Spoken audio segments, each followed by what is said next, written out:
قعقاع بن عمرو التميمي. اهربوا اهربوا.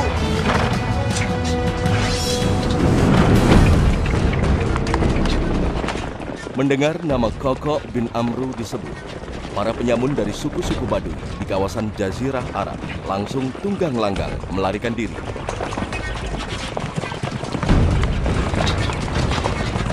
Jika demikian, tak satu pun dapat lolos dari kejarannya.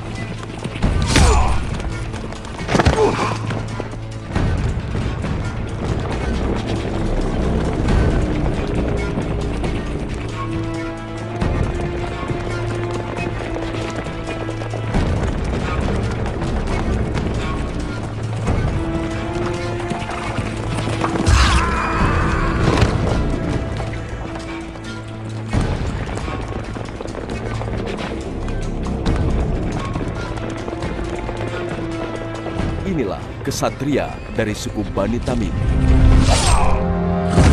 Qaqaa' bin Amru at-Tamimi.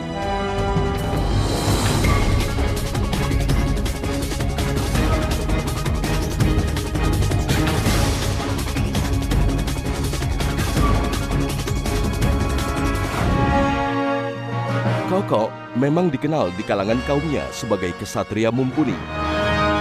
Keahliannya memainkan pedang dan seni perang, serta keahliannya berkuda, tak ada yang meragukan. Inilah keahlian yang menjadi kebanggaan setiap pria di Jazirah Arab.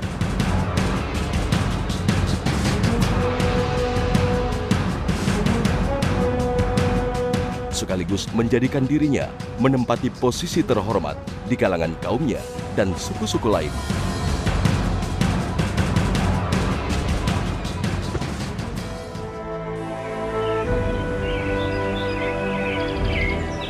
Pada tahun 9 Hijriah, suku-suku Arab terus berbondong-bondong mendatangi Rasulullah di Madinah. Berbaiat menyatakan sumpah setia memeluk Islam, termasuk suku Tamim. Qaqaa' yang memang seorang kesatria dan ahli dalam bidang syair di kalangan suku Tamim seperti mendapat pengalaman baru saat melihat fenomena menyejukkan jiwa di Masjid Nabawi. Bismillahirrahmanirrahim. Alhamdulillahi Rabbil Alamin. Ar-Rahmanirrahim. Maliki Yawmiddin. Iyyaka na'budu wa iyyaka nasta'in. Ihdina as-siratal mustaqim. Siratal ladzina an'amta 'alaihim. Ghairil maghdubi 'alaihim waladdallin. Lantunan ayat-ayat Al-Quran membuatnya tertegun. Inilah awal pengalaman spiritual seorang Qaqaa' bin Amru.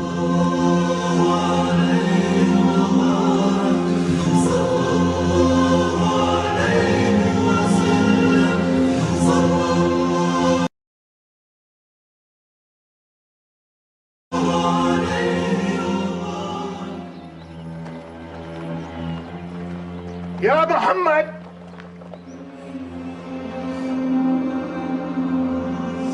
Maka saat ia bersama rombongan suku Tamim bertatap muka dengan Rasulullah, jiwanya bergetar. Pancaran keagungan Rasul dan untayan katanya mengetuk jiwa Qaqaa'. Hatinya pun mulai terbuka menerima hidayah ilahi. Saat itulah, tanpa ragu, Qaqaa' berikrar dan bersyahadat di depan Rasulullah Sallallahu Alaihi Wasallam.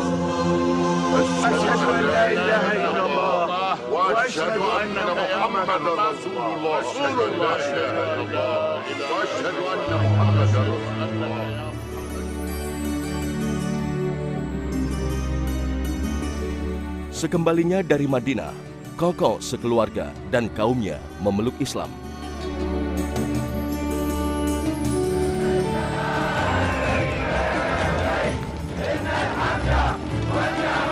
Sayang, Qaqaa' tak sempat untuk ikut serta Haji Wada karena harus merawat ibunya yang menderita sakit.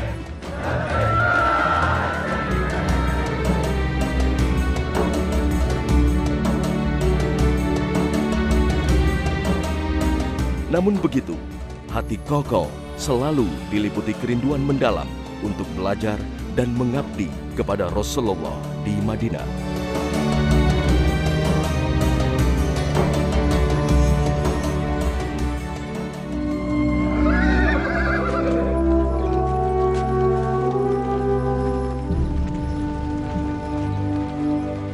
Sejak berada di Madinah, Koko tak pernah absen di majelis Rasulullah. Ia sadar betul dirinya memeluk Islam sangat terlambat.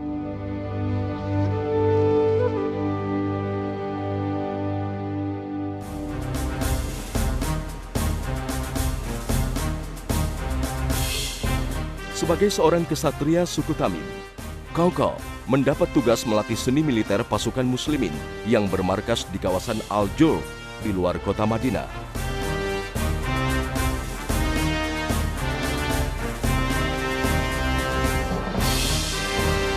Inilah pasukan yang dipersiapkan Rasulullah di akhir hayatnya. Sebuah pasukan yang dipimpin oleh sahabat termuda Usama bin Zaid.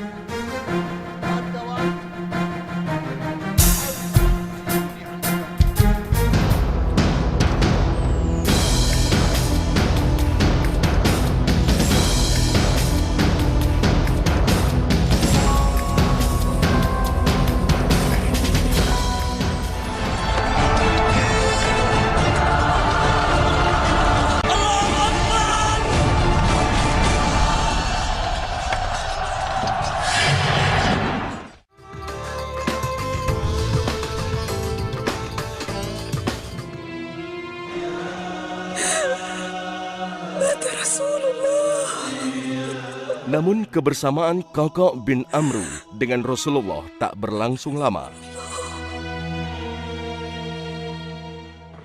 Rasulullah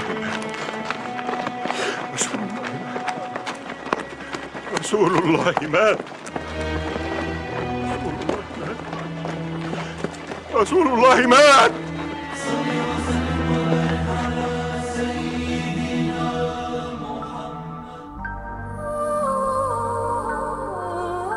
Pada tahun 11 Hijriah, Rasulullah Shallallahu Alaihi Wasallam wafat, dan ini membuat dirinya larut dalam kesedihan bersama sahabat-sahabat Rasulullah yang lain.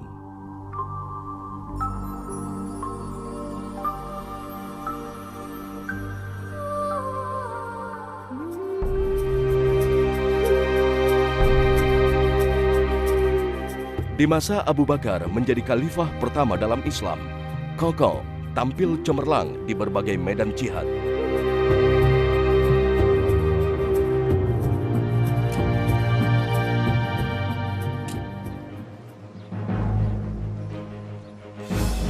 Hingga akhirnya, Koko menjadi satu-satunya orang yang dikirim Abu Bakar sebagai bala bantuan kepada Khalid bin Walid yang tengah menghadapi kesulitan.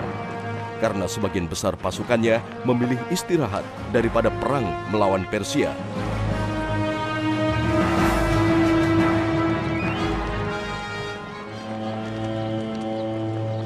السلام عليكم ورحمة الله وبركاته. وعليكم السلام. من دواعي فخري وسروري أن نقاتل الفرس تحت راية سيف الله خالد بن الوليد. بل تحت راية الإسلام. ألم يرسل الخليفة سواك؟ أنا مددك يا خالد. ونعم المدد يا قعقاع.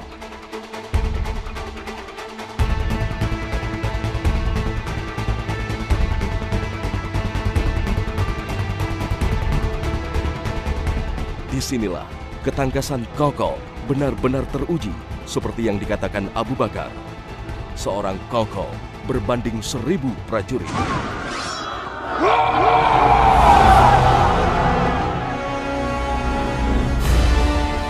Muslimin pun meraih kemenangan gemilang dan berhasil menguasai kawasan Hira di Irak.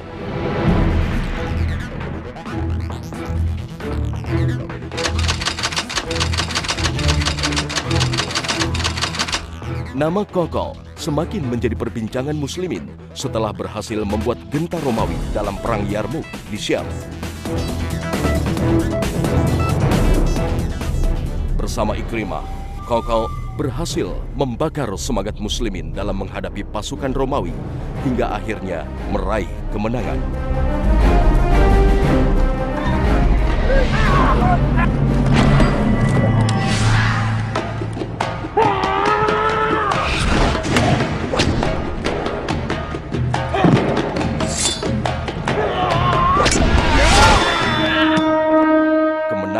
Yang dicatat dalam sejarah Islam sebagai tonggak yang membuka gerbang bagi penaklukan-penaklukan muslimin di luar Jazirah Arab.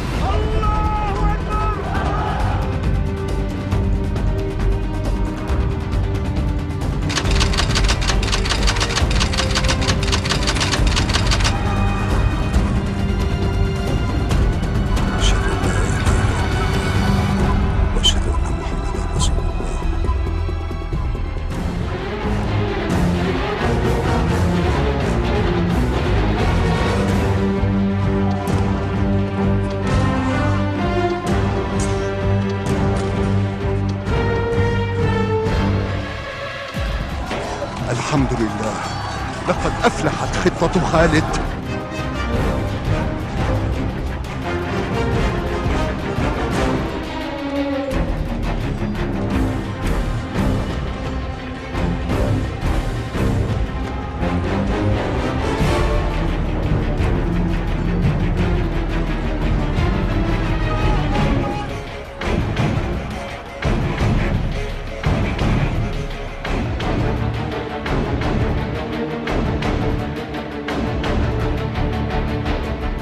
Pada tahun 13 Hijriah, sepeninggalan Abu Bakar, Umar bin Khattab yang menjadi khalifah kedua mengirim bala bantuan untuk pasukan Sa'ad bin Abi Waqqas untuk menaklukkan Madain, ibu kota Persia. Umar bin Khattab mengirimkan Qaqah bin Amr yang tengah berada di Syam berperang melawan Romawi agar bergerak ke Irak menyusul pasukan Sa'ad.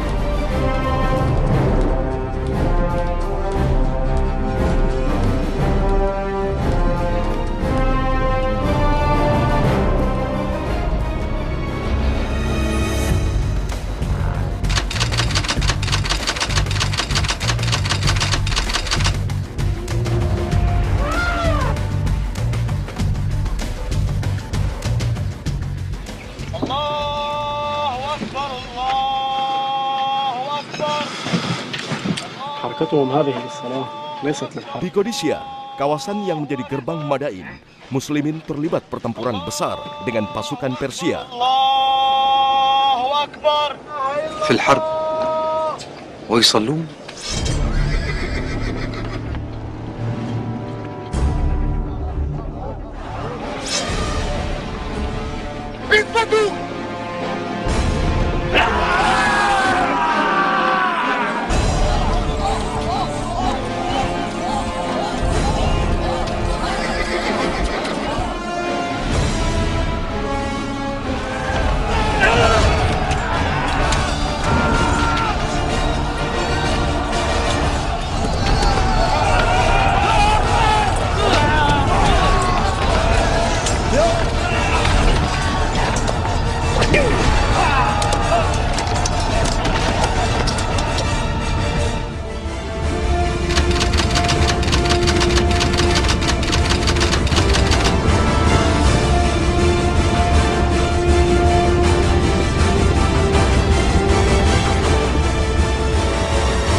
Qaqah yang baru tiba di medan Qadisiyah langsung menggebrak hingga membuat ciut pasukan Persia.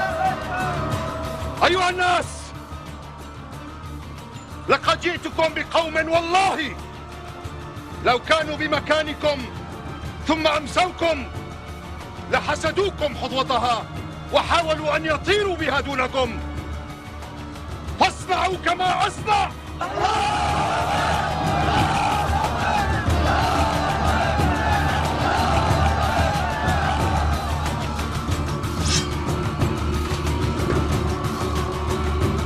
هل من مبارز؟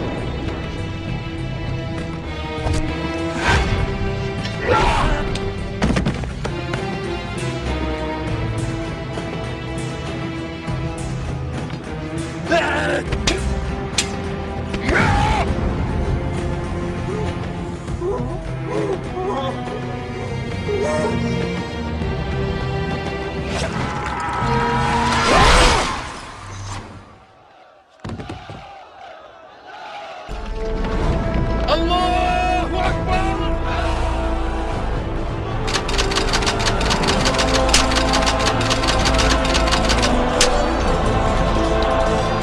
Sa'ad bin Abi Waqqas yang tengah menderita sakit dan hanya bisa mengatur pertempuran di sebuah tenda besarnya, segera memberi perintah kepada Qaqa dan saudaranya, Asim, untuk menangani Gajah Putih yang selalu membuat kekacauan di barisan muslim. Asim, فلتكن عين الخيانة هدفا لا يضرب. هيا.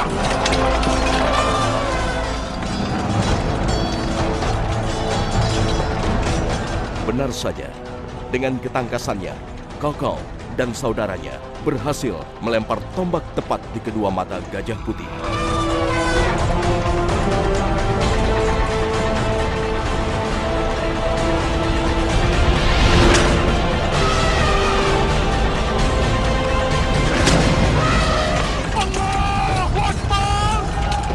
Inilah yang mengawali kemenangan Muslimin dalam perang menentukan melawan pasukan Persia.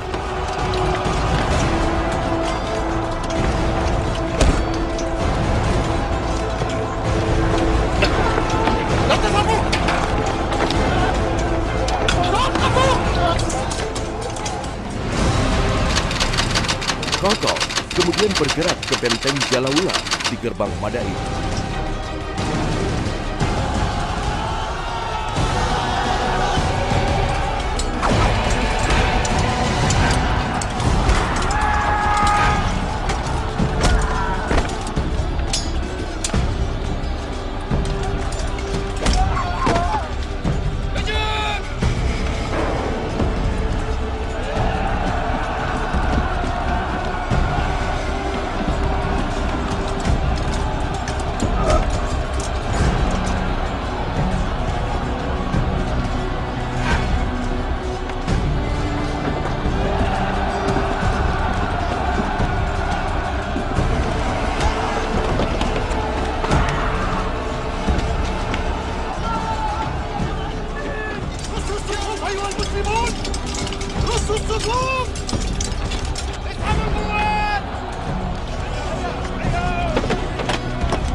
تدبر أمرهم أيها القعقاع وامنعهم من الجري والفر.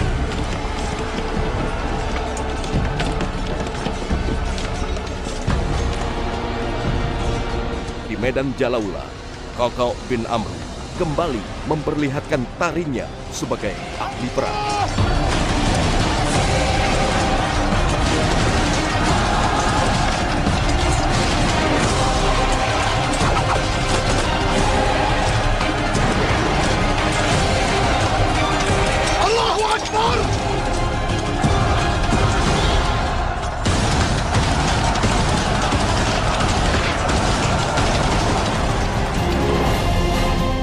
Ia dan pasukannya dari suku Tamim kembali menggebrak musuh hingga membuat Persia terkesima.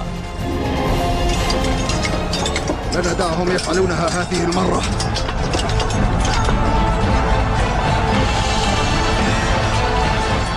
Takluknya benteng Jalaulah mengawali jatuhnya Istana Putih, tempat singgasana Raja Persia. يا معشر المسلمين ساندوا أخاكم القعقاع.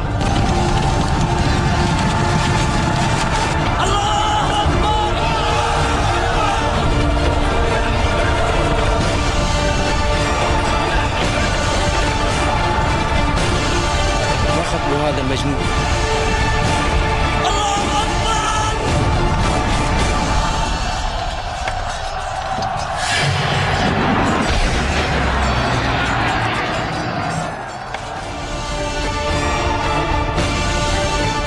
Dengan begitu, Persia praktis jatuh di tangan kaum muslimin.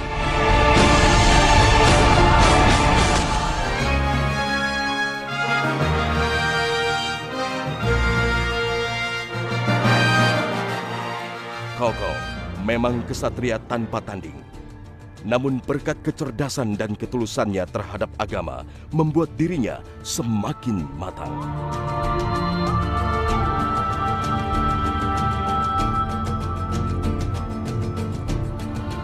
Itulah mengapa Utsman bin Affan mengangkatnya sebagai seorang gubernur di Karaman, Armenia. ketegasannya sebagai pemimpin menjadi modal utamanya untuk berlaku adil dalam menghadapi berbagai masalah masyarakatnya. Sejak wafatnya Utsman bin Affan, Kakao tetap setia mengabdi kepada khalifah yang dibaiat kaum muslimin. Itulah mengapa dia begitu setia menjadi pendamping Ali bin Abi Thalib dan terus mengawal kekhalifahan yang sah dan dibaiat kaum muslimin. Kakao adalah orang yang sangat rajin, memiliki untuk mengasah kemampuan dirinya sehingga dia menjadi orang hebat di lapangan. Mungkin Kakao tidak dikenal sebagai ahli ilmu, tidak dikenal sebagai ahli Al-Quran mungkin. Tetapi Kakao betul-betul hadir sebagai orang yang punya keistimewaan, yang orang lain susah mencari keistimewaan itu. Dan itu harus kita miliki. Kita mungkin tidak menguasai banyak hal, tapi kuasailah satu hal, tetapi itu adalah merupakan keistimewaan kita, yang dengan itu kelak kita akan dengan mudah menjawab pertanyaan Allah Subhanahu wa taala saat kita hadir di hadapan Allah bahwa kita adalah orang yang bermanfaat bagi orang lain.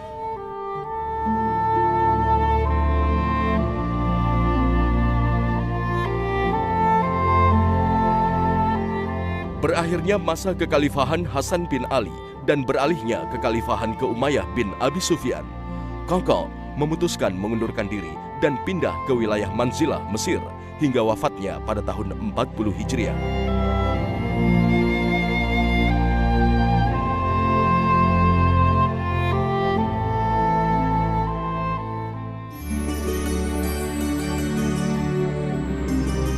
Rahimahullah, Kakao bin Amru At-Tamimi. Dialah potret muslim sejati yang mengedepankan keberanian, kejujuran, dan ketulusan serta kesetiaan kepada agama dan nabinya.